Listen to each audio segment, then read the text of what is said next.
అందరికీ నమస్కారం. Welcome to my channel. ఈ వీడియోలో ఉద్యోగుల పీఆర్సీ లెక్క ఏది?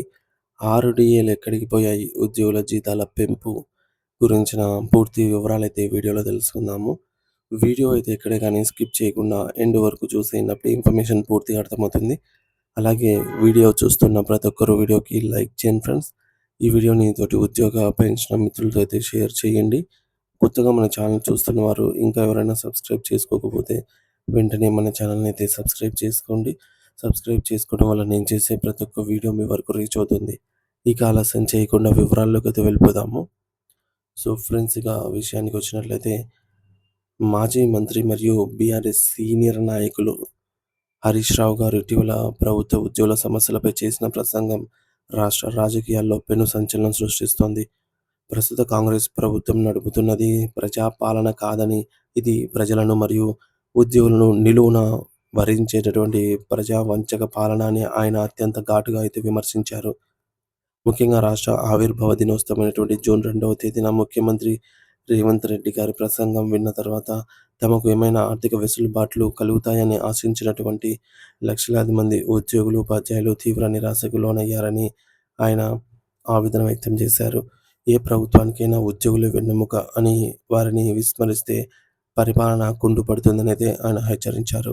హరీష్ రావు గారు తన ప్రసంగంలో ప్రధాన వేతన సవరణ కమిటీ, పీఆర్సీ మరియు కరువు భత్యం, డిఏ అంశాలను ప్రస్తావించారు. భారతదేశంలోని మొత్తం 28 రాష్ట్రాల్లో ఎక్కడా లేని విధంగా కేవలం తెలంగాణ రాష్ట్రంలోనే ఏకంగా 6 డిఏలను పెండింగ్‌లో పెట్టడం అనేది ప్రభుత్వ అసమర్థతకు పరాకాష్ట అని అయితే ఆయన దుయ్యబట్టారు.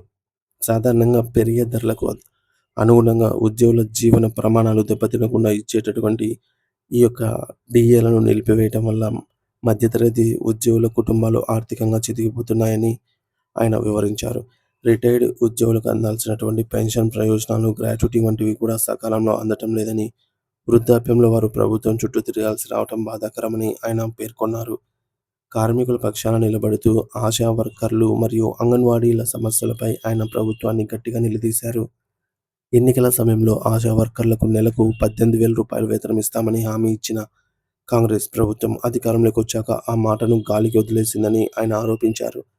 తమ న్యాయమైన డిమాండ్ల కోసం ఆశా వర్కర్లు హైదరాబాద్లోని కోర్టు వద్ద పగలు రాత్రిళ్ళు ధర్నాలు చేస్తున్నా సరే ప్రభుత్వం కనీసం వారితో చర్చలు జరపకపోవడం అమానుషం అని ఆయన మండిపడ్డారు. అలాగే ఆర్టీసీని ప్రభుత్వంలో విలీనం చేసే ప్రక్రియలో జాప్యం, జీహెచ్ఎంసీ కార్మికుల వేతనాల పెంపు మరియు సింగరేణిలో కారుణ్య నియామకాలు వంటివన్నీ కేవలం కాగితాలకి పరిమితమయ్యాయని, క్షేత్రస్థాయిలో అమలు కావటం లేదని ఆయన విమర్శించారు. సో ప్రస్తుత ప్రభుత్వం వైఫల్యాలను గత బీఆర్ఎస్ ప్రభుత్వ విజయాలతో హరీష్ రావు గారైతే బేరీజు వేసి చూపారు. సో నాయిని నరసింహారెడ్డి గారు హోం మంత్రిగా ఉన్న మరియు కార్మిక శాఖ మంత్రిగా ఉన్న సమయంలో ఒక్క రూపాయి కూడా లంచం లేకుండా ఎంతో పారదర్శకంగా 650 మంది జలమండలి ఉద్యోగులను క్రమబద్ధీకరించిన, రెగ్యులరైజ్ చేసిన విషయాన్ని ఆయన ఇక్కడ గుర్తు చేశారు.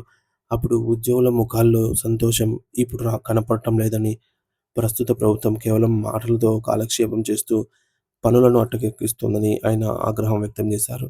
ఇప్పటికైనా ప్రభుత్వం మేల్కొని పెండింగ్‌లో ఉన్నటువంటి 6 డీఏలను వెంటనే విడుదల చేయాలని, కొత్త పీఆర్సీపై స్పష్టమైన ప్రకటన చేయాలని అయితే ఆయన డిమాండ్ చేశారు. సో ఇందులోని ముఖ్యమైన విషయం ఏమిటంటే ప్రస్తుత ప్రభుత్వం ప్రజావంచక పాలనగా అభివర్ణించిన హరీష్ రావు గారు దేశంలో ఎక్కడా లేని విధంగా తెలంగాణలోని 6 డీఏలు అంటే 2024, 2025, 2026 ఇక్కడ 2, ఇక్కడ 2, ఇక్కడ 2 అన్నమాట. సో మనకు జూన్ వచ్చింది కాబట్టి ఇప్పుడు జూన్‌లో ఇంకా కేంద్రం ప్రకటించలేదు కానీ టైం అయితే అయ్యింది. మొత్తం 6 డీఏలు పెండింగ్‌లో అయితే ఉన్నాయన్నమాట. ఇక జూన్ 2న పీఆర్సీ ప్రకటన రాకపోవడం వల్ల ఉద్యోగుల్లో నెలకొన్న తీవ్ర నిరాశ. ఆశా వర్కర్లకు ఇస్తామన్నటువంటి 18,000 రూపాయల వేతనాన్ని హామీని డిమాండ్‌ను నెరవేర్చాలి. కోర్టు వద్ద ఆశా వర్కర్ల నిరసన మద్దతుకు మరియు ప్రభుత్వ నిర్లక్ష్యంపై ఆగ్రహం. ఆర్టీసీ విలీనం, సింగరేణి నియామకాలు మరియు జీహెచ్ఎంసీ వేతనాల పెంపు అటకెక్కించినట్టుగా ఆరోపించారు.